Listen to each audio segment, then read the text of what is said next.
Well, folks, there it is.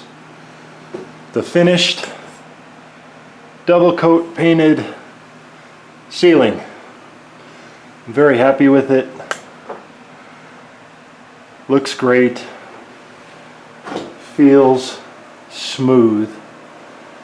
It was a lot of work to get it to where it's at, but I feel like in the long run it's going to be worth it. It doesn't have a tacky texture, it doesn't have bumps, it doesn't have lumps. It feels really nice. So I'm waiting for it to dry right now. When it's dry, I'm going to start putting the light bulbs in, the lights. And in the meantime, I'm working on wiring. So we got to patch a few things left. But we got all the holes cut for the counter outlets. I'm going to take one of these fridge outlets out. I don't know why they put in two. Got to figure out where this mystery wire goes to. No idea. Went into the hallway and looked, and there's a different wire going to the outlet in the hall. That one just kind of disappears into the ether. We're going to replace these wires. You can see there was a splice done in the wall for some reason. Run some wires to that outlet. For these corner ones, I got to go up into the attic and then back down the wall. Got all these wires in. There's a gray wire right there. No idea where it goes. That's mystery wire number 2. We'll figure that out. But got these outlets anchored in securely. Got the wire bedded in. We got the dishwasher line here, which was labeled kitchen on the circuit breaker. So we're going to have this dedicated line to the dishwasher, and then if I can find where that wire ends, I know where it starts, but if I can find where it ends, that's going to be dedicated for the garbage disposal. And we're going to pull these wires back up into the attic and patch those holes for the, I think that was the original doorbell. No, it can't be the original doorbell, that's out in the, anyway, we'll figure that out. But yeah, we're rocking and rolling. In addition, with the wiring, it was a boon when I went up into the attic and happened to trip over a bundle of conduit that eventually led me to what I can only assume is the old fuse box for the house. I could see all these wires running in on the left come from the breaker, and all the other wires run up to wherever they are supposed to go. So finding out where all those connected was a challenge, but we finally got it figured out. You can see I have 2 circuits ready for one for the outlets, one for the lighting in the kitchen. There's another sub panel up in the attic that serves the range and the fridge and the garbage disposal. Well, these mystery wires. This one, I have no idea where that one comes from. Obviously comes from the breaker box, because I hit the kitchen switch and it goes out. I just don't know if there's any other lines on the circuit. On a side note, when I was digging down here, and I wish I would have saved one for you, I'll probably run into more. When we bought the house, there were mouse bait traps everywhere, just everywhere. There must have been 4 or 5 dozen of them laying around. So one of the first things I did when we bought the house was go into the crawl space, and I found a whole slew of penetration points that were wide open to the outside, one right next to the garden. A bunch of dead mice down there, a bunch of bait traps, so I took some steel wool and spray foam, sealed all those up, so hopefully we won't have that problem again. I haven't seen any. That's not saying the cat hasn't had a few snacks here and there, but I haven't seen any laying around. But anyway, back to my story. The poops I found down there were green, all of them.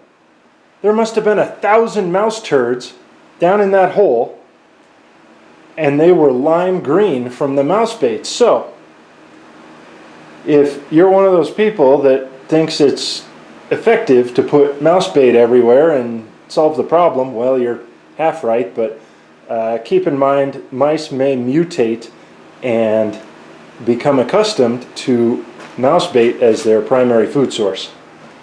I'll find some for you and show you. Anyway, there's the wire I've pulled out, some of the fittings I've pulled out. If you remember, there was a fitting right in the middle of the ceiling. You can't see it now because I covered it beautifully.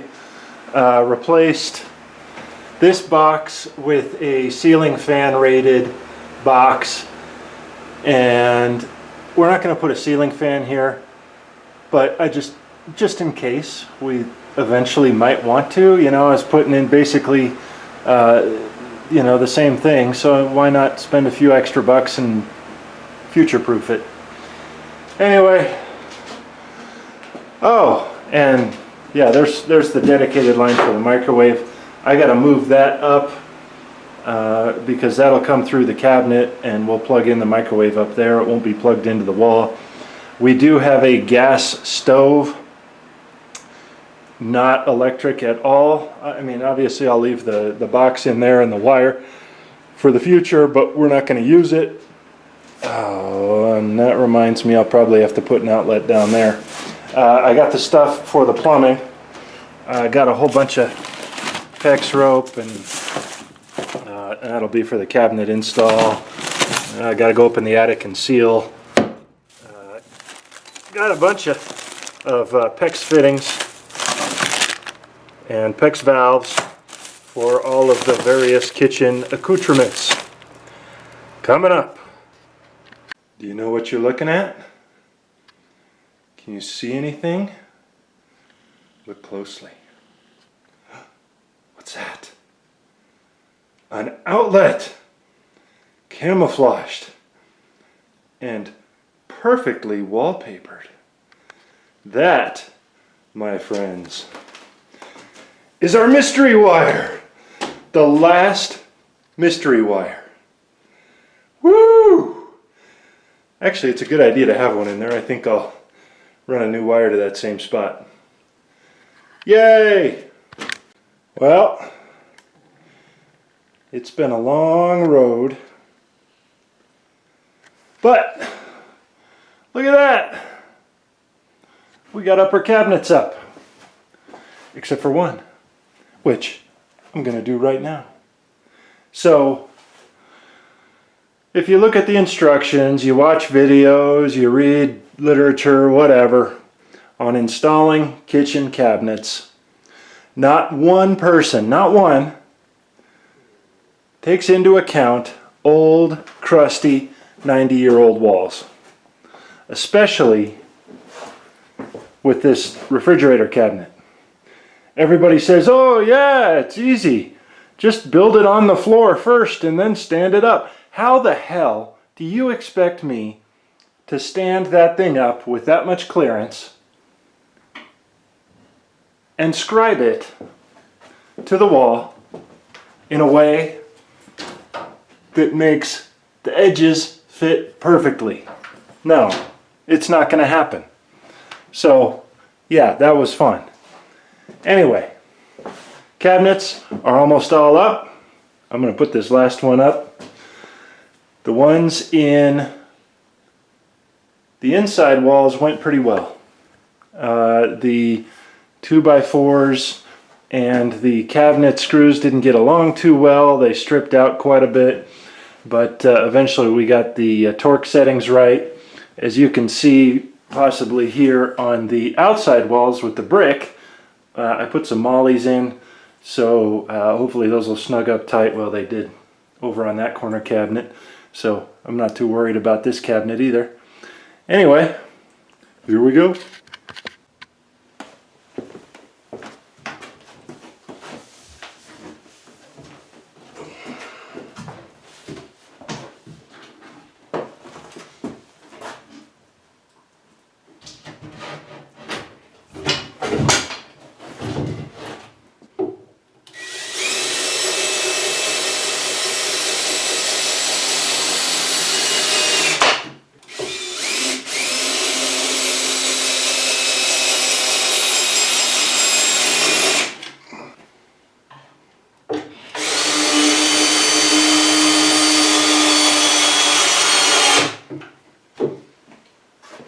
There you go.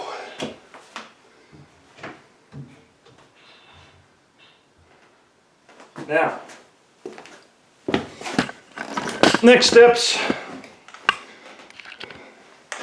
going to be lower cabinets, as well as we've got some cabinets that fit on either side of this window here that go all the way to the ceiling.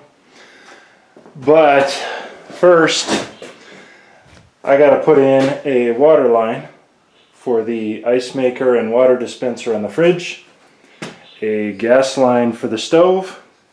I got to put in this vent for the microwave and tie that into the attic, and some dishwasher stuff. We're going to get rid of that outlet, and it's pretty dark in there, but we got some fun old plumbing to take care of next time.